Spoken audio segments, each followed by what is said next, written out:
Bismillahirrahmanirrahim. Assalamualaikum warahmatullahi wabarakatuh.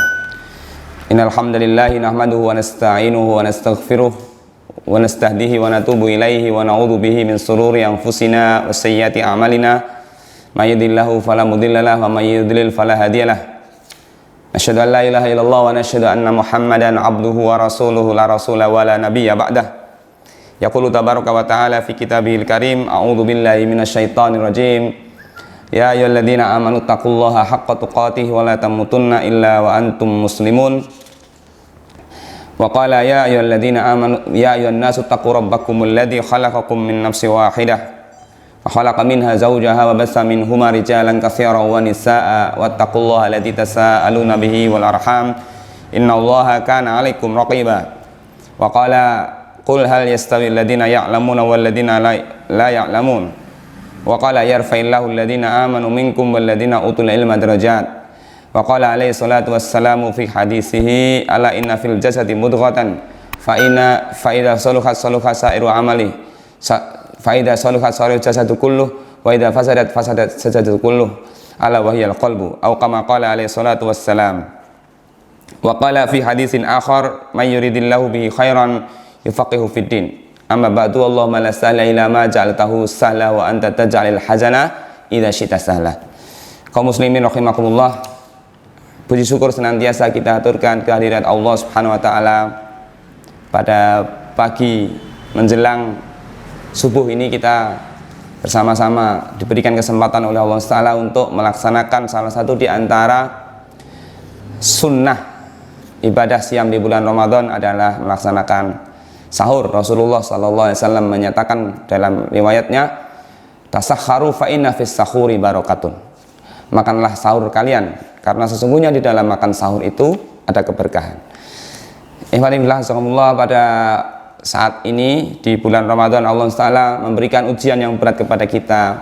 Allah berikan ujian kita melaksanakan ibadah puasa, ibadah Ramadan di tengah-tengah ujian yang berat, yaitu COVID-19. Semoga Allah senantiasa memberikan kekuatan kepada kita tetap istiqomah dalam melaksanakan ibadah ini. Untuk kajian jelang sahur kita akan mengambil tema tazkiyatun nafas yang kita sarikan dari kitab Mukhtasar Minhajul Qasidin yang dikarang oleh Imam Ibnu Qudamah Al-Maqdisi. Kitab ini adalah kitab yang merupakan intisari dari kitab yang sangat terkenal di kalangan kaum muslimin, yaitu kitab Ihya Ulumuddin. Jadi kitab Ihya Ulumuddin itu disyarah, diringkas oleh para ulama mengambil intisarinya. Salah satunya adalah kitab yang dikarang oleh Imam Ibnu Qudamah Al-Maqdisi yang berjudul Mukhtasar Minhajul Qasidin. Kitab ini menjelaskan kepada kita tentang amal-amal hati, bagaimana kita menjadikan hati kita ini senantiasa baik untuk siap beribadah kepada Allah Ta'ala. Nah, kitab ini terbagi ke dalam 4 bagian. Yang pertama adalah rubu'ul ibadah, yang kedua adalah rubu'ul adat, yang ketiga adalah rubu'ul muhlikat, dan yang keempat adalah rubu'ul munjiat. Bagian pertama yang dibahas dalam kitab ini adalah rub'ul ibadah, yang akan menjelaskan tentang bagaimana ibadah itu yang sesungguhnya, diawali dari keutamaan berilmu. Al-ilmu qablal amal, ilmu itu harus ada sebelum beramal. Kemudian rincian-rincian ibadah kita sebagaimana dituntunkan oleh Rasulullah SAW. Yang kedua adalah ribu'al adat, bagaimana kita melaksanakan Islam ini sesuai dengan tuntunan Rasulullah SAW, bagaimana makan kita sesuai dengan sunnah, bagaimana tidur kita sesuai dengan sunnah, bagaimana bekerja kita sesuai dengan sunnah, dan lain sebagainya. Yang ketiga adalah bagian al-muhlikat, perkara-perkara yang menghancurkan kita, ya, sifat sombong kita, sifat takabur kita, iri, dengki, hasad, dan lain sebagainya akan dibahas luar biasa oleh beliau. Yang keempat adalah al-munjiat, perkara-perkara yang menyelamatkan, yaitu perkara-perkara yang menyelamatkan diri kita. Bagaimana Rasulullah SAW mengajarkan kepada kita tentang sabar, bagaimana tawakal itu, bagaimana ikhlas dan lain sebagainya. Ini semuanya amal hati. Karena kitab ini terbagi ke dalam 4 bagian, maka selama bulan Ramadan kita akan kaji menjadi 4 pekan. Pekan pertama akan membahas tentang apa itu tadi, al-ibadah, ibadah. Pekan pertama. Pekan kedua kita akan selesaikan tentang bagaimana bagian yang kedua dari kitab ini adalah rubu'ul adah, ya, bagian adat. Yang ketiga adalah pekan ketiga kita akan bahas tentang al-muhlikat, perkara-perkara yang menghancurkan, yang merusak. Dan yang keempat adalah al-munjiat, pekan keempat nanti kita akan bahas tentang bagaimana perkara-perkara yang menyelamatkan. Kaum muslimin rahimakumullah, ihwati fillah, kita akan mulai bagian yang pertama dari kitab ini, dibahas tentang al-ilmu wa fadluhu wa ma yata'allaqu bihi. Ilmu dan keutamaannya dan perkara-perkara yang berhubungan dengan ilmu itu. Jamaah rahimakumullah, bapak-bapak, ibu-ibu, kaum muslimin rahimakumullah, bahwa ilmu menjadi sangat penting bagi kita karena manusia itu terbagi ke dalam 3 unsur. Yang pertama adalah ada akal atau pikiran, yang kedua ada jasmani, dan yang ketiga ada rohani. Ketiganya membutuhkan suplai makanan, suplai energi supaya dia berfungsi dengan baik. Jasmani kita ini membutuhkan suplai makanan, suplai energi yang cukup supaya dia bisa tegak, bisa sehat sehingga beribadah kepada Allah Subhanahu wa taala. Kalau kita sering mendengar apa yang dikenal dengan 4 sehat 5 sempurna, maka tubuh kita butuh itu. Supaya sehat, maka kita harus mensuplai tubuh kita dengan makanan-makanan yang sehat. Yang kedua adalah rohani. Rohani juga membutuhkan makanan pokok, suplai energi supaya rohani kita ini sehat. Yang ketiga adalah akal. Akal ini juga membutuhkan suplai energi, apa itu ilmu. Maka disinilah pentingnya kita membahas tentang al-ilmu, tentang ilmu itu. Allah SWT menyebutkan di dalam surah Az-Zumar ayat 9. Qul hal yastawil ladina ya'lamuna wal ladina la ya'lamun. Katakanlah, apakah sama antara orang-orang yang berilmu dengan orang-orang yang tidak berilmu? Ini adalah suatu pertanyaan yang tidak membutuhkan jawaban, karena jawabannya sudah ada. Jelas orang yang berilmu tidak sama dengan orang yang tidak berilmu. Banyak riwayat yang sampai kepada kita, ya. Di antaranya yang sering kita dengar adalah orang yang berilmu itu dia memberikan manfaat yang jauh lebih besar daripada orang yang tidak berilmu. Nah, Rasulullah SAW menyebutkan di dalam satu riwayatnya, fadlul alimi alal abidi kafadli ala adnakum. Sesungguhnya keutamaan orang yang berilmu itu dibandingkan dengan ahli ibadah itu seperti keutamaanku dibandingkan orang yang paling rendah di antara kalian. Kita bisa mengambil contoh, misalnya kisah orang yang membunuh 99 orang, ya, dia sudah membunuh 99 orang yang begitu besar dosanya. Dia ingin beribadah kepada Allah, ingin bertaubat, tetapi yang ia datangi adalah ahli ibadah. Maka ahli ibadah itu dia akan menjawab pertanyaan itu bukan berdasarkan ilmu. Maka dia mengatakan tidak mungkin orang yang sudah membunuh 99 orang kok dia akan diampuni oleh Allah Ta'ala. Ini dia menjawab tanpa ilmu, sehingga orang ini kemudian membunuh sekaligus menggenapkan 99 orang, dibunuh menjadi 100 orang. Maka berjalanlah orang ini menuju orang yang al-alim, orang yang berilmu. Maka orang yang berilmu tadi mengatakan Allah SWT akan mengampuni dosamu dengan syarat harus bertaubat kepada Allah. Yang pertama, kamu harus menjauhi orang yang biasa mengajak kamu untuk membunuh, sehingga dia meninggalkan kampungnya untuk menuju ke tempat orang yang soleh. Ini salah satu pembanding bahwa orang yang berilmu akan menjawab segala sesuatu dengan ilmunya.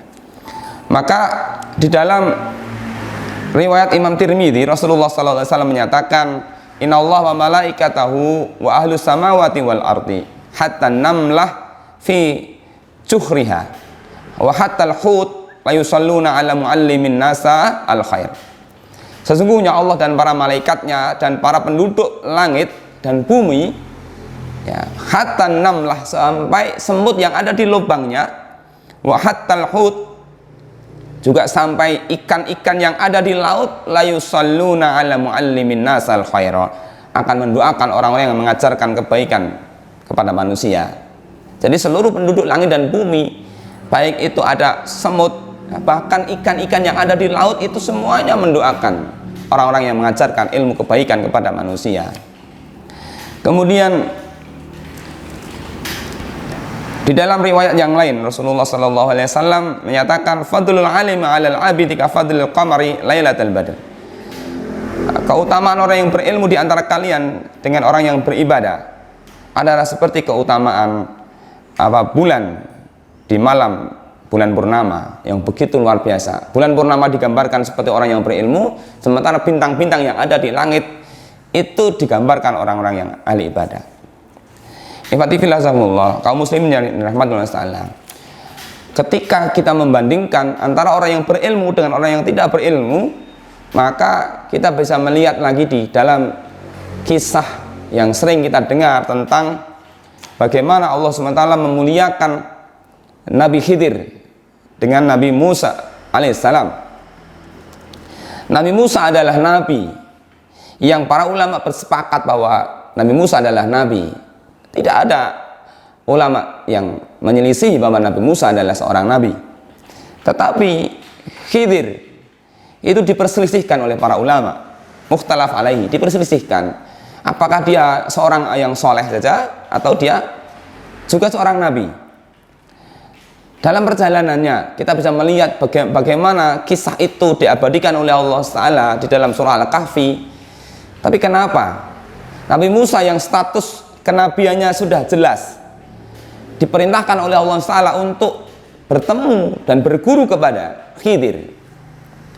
Maka jawabannya adalah jelas, karena Rasulullah SAW ya, ketika menjelaskan tentang bagaimana keutamaan ilmu, maka kita bisa melihat ketika di dalam surah Al-Kahfi itu dijelaskan ternyata Allah SWT memerintahkan kepada Nabi Musa untuk berguru kepada Nabi Khidir, karena Nabi Khidir diberikan ilmu lebih oleh Allah SWT daripada Nabi Musa alaihissalam.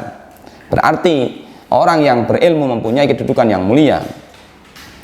Yang kedua, bagaimana keutamaan ilmu ini dibandingkan dengan orang yang tidak berilmu? Bagaimana Allah SWT menyatakan di dalam surah Al-Baqarah, yas'alunaka, ya, ketika Allah SWT menjelaskan tentang bagaimana menjelaskan tentang perkara-perkara yang dihalalkan, ma'adha ukhilla lakum, yang dihalalkan oleh Allah Ta'ala adalah salah satunya diantaranya adalah hewan.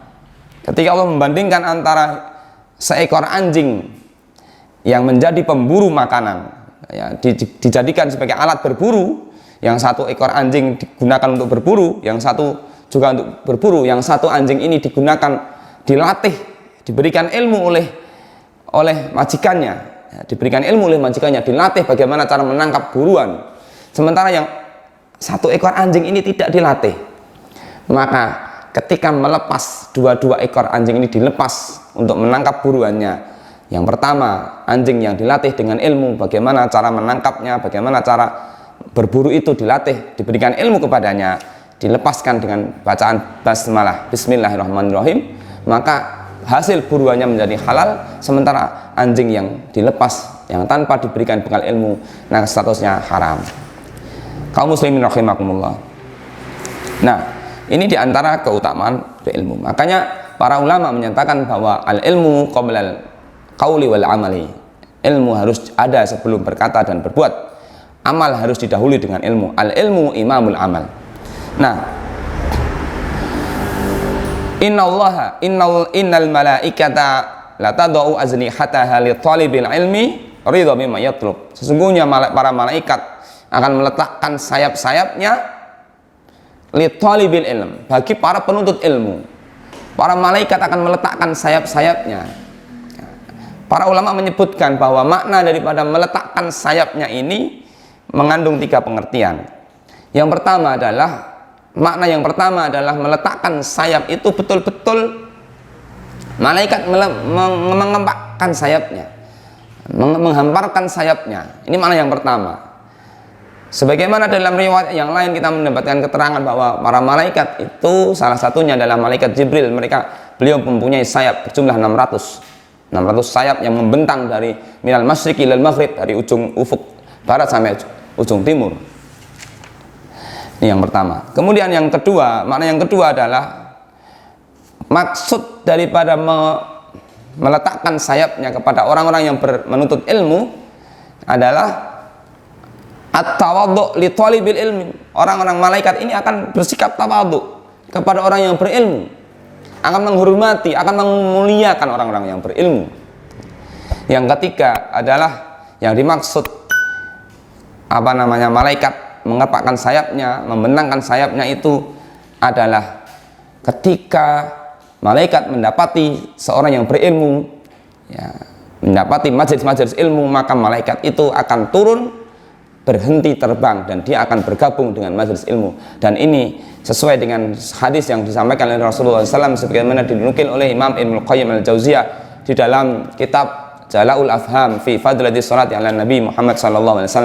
Ketika Imam Ibnu Qayyim menerangkan tentang keutamaan sholawat kepada Nabi dalam kitab beliau Jala'ul Afham, maka di sana ada riwayat yang menyebutkan tentang bahwa sesungguhnya Allah SWT memiliki malaikat yang tugasnya berkeliling dari satu majelis ilmu ke majelis yang lain, berkeliling sehingga ketika dia mendapatkan majelis ilmu, maka malaikat itu akan turun dan bergabung di tempat itu, akan turun dan bergabung di majelis itu.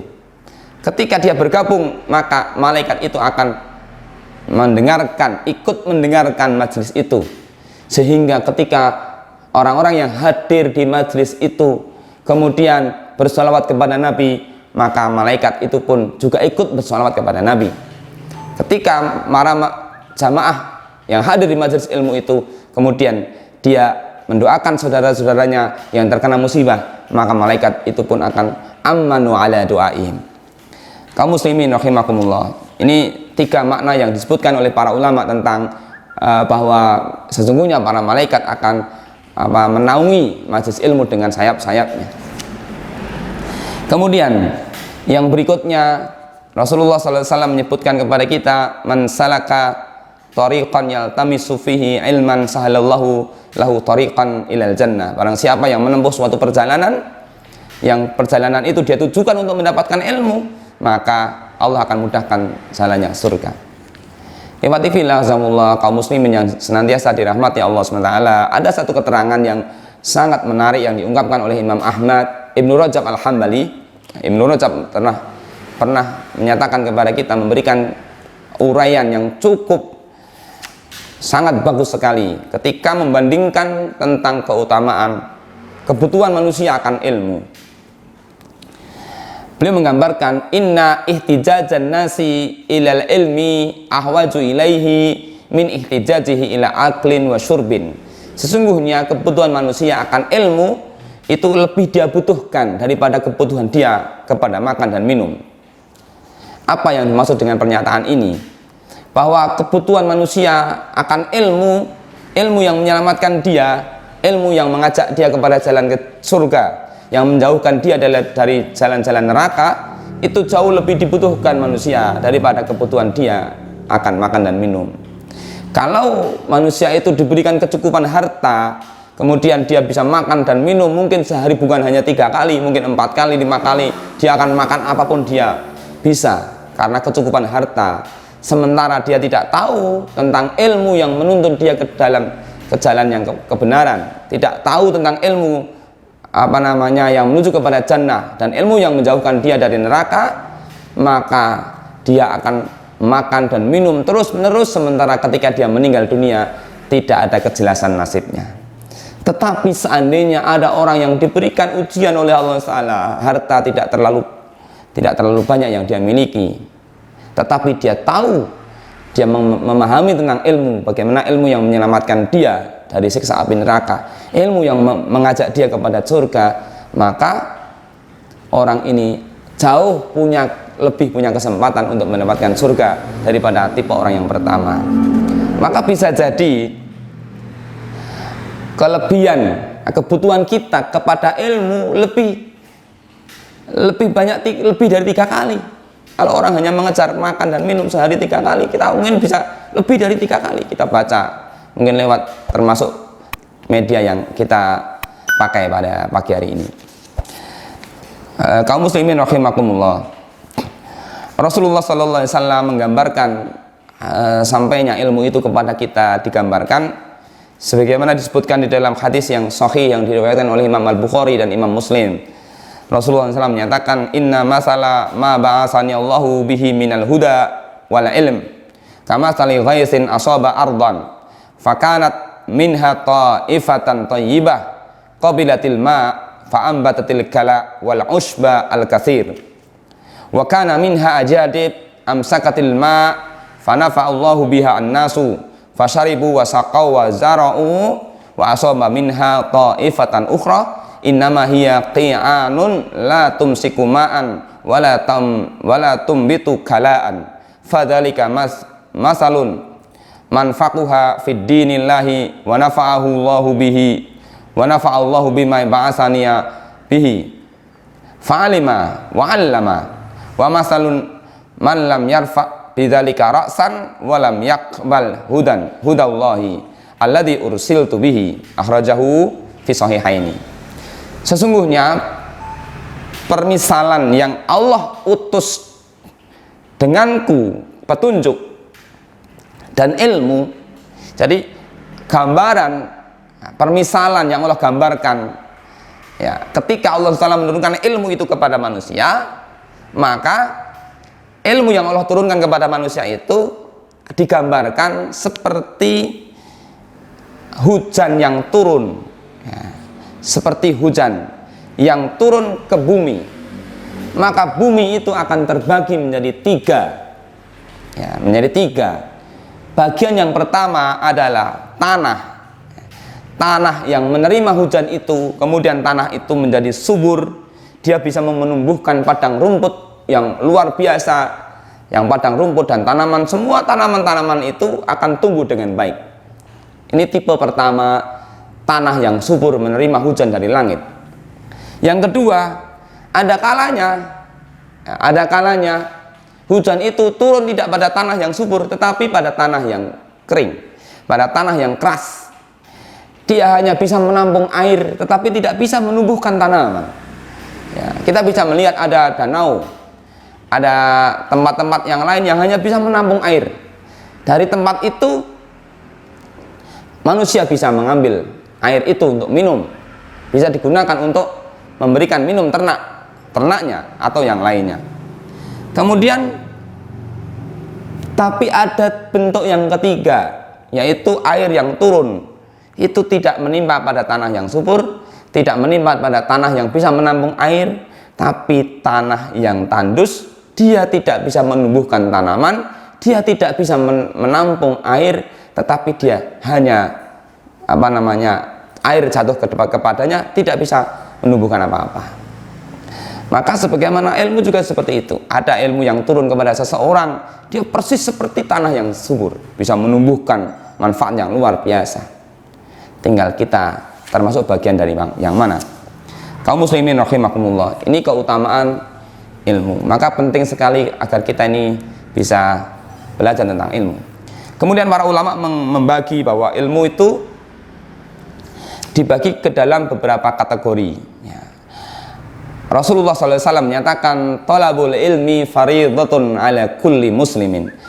Belajar itu menjadi keutamaan, menjadi kewajiban bagi setiap kaum muslimin. Para ulama berbeda pendapat tentang masalah ini.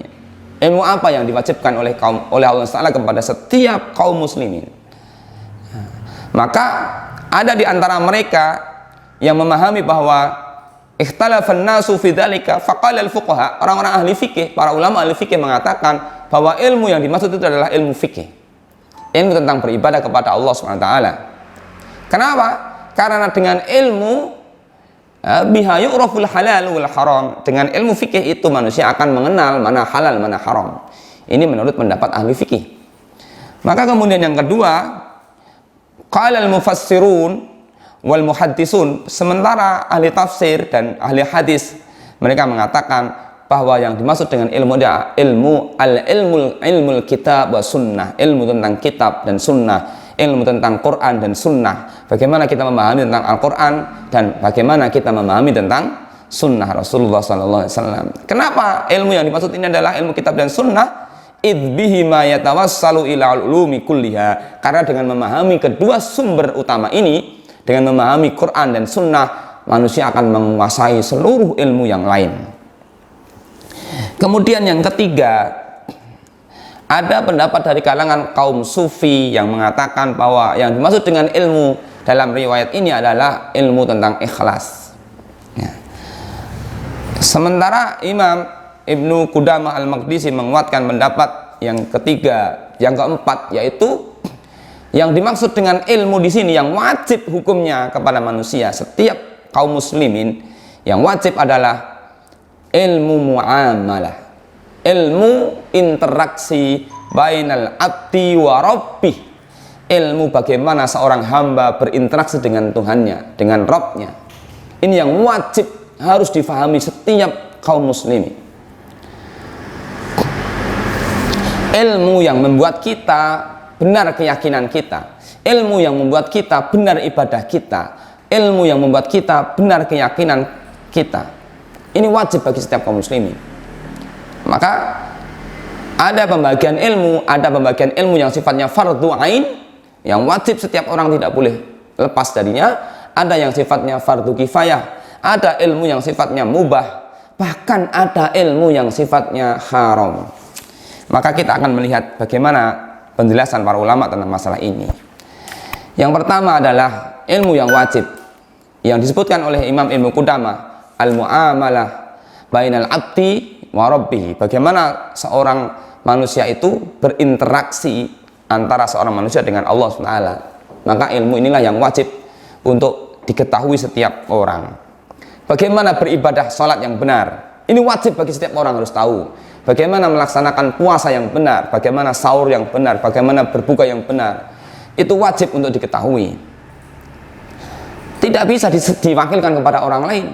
Bagaimana sholat yang dia kerjakan setiap hari dia wakilkan kepada orang lain, tidak bisa.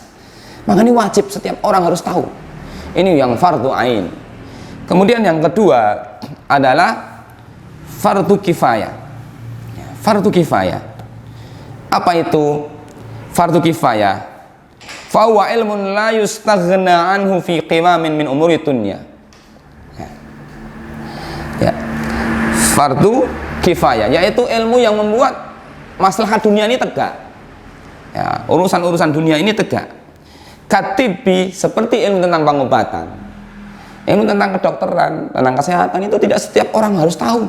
Kenapa? Karena cukuplah satu negara, satu kampung, satu desa cukup yang tahu tentang ilmu kesehatan, 1-2 orang sudah selesai. Tidak semua orang harus tahu tentang kesehatan. Ilmu tentang matematika, ilmu tentang IT, semuanya tidak semuanya orang harus tahu, cukup diwakili oleh beberapa orang. Kemudian yang ketiga adalah yang mubah, yang disebutkan oleh para ulama tentang mubah, seperti ilmu tentang syair, ya, ilmu tentang bagaimana membuat syair-syair yang baik dan lain sebagainya. Kemudian ada ilmu-ilmu yang madmum atau yang sifatnya itu adalah haram. Bagaimana ilmu tentang sihir, ini haram dipelajari, tidak boleh. Ya, tidak boleh kita belajar tentang ilmu sihir dan lain sebagainya. Kaum muslimin rahimakumullah, ini bagian pertama yang bisa kita sampaikan terkait dengan rub'ul ibadah. Bagian penting yang pertama tentang masalah ilmu, dan kalau kita lihat bagaimana para ulama menyusun kitab, selalu mereka mengawalinya dengan ilmu dulu. Demikian yang bisa kami aturkan pada pertemuan pagi hari ini. Kita akan lanjutkan pada pertemuan besok pagi jelang sahur. Tema yang kedua tentang ilmu muamalah. Banyak hal yang kurang berkenan mohon dimaafkan. Dari saya barangkali cukup sekian. Billahi taufiq wal hidayah. Assalamualaikum warahmatullahi wabarakatuh.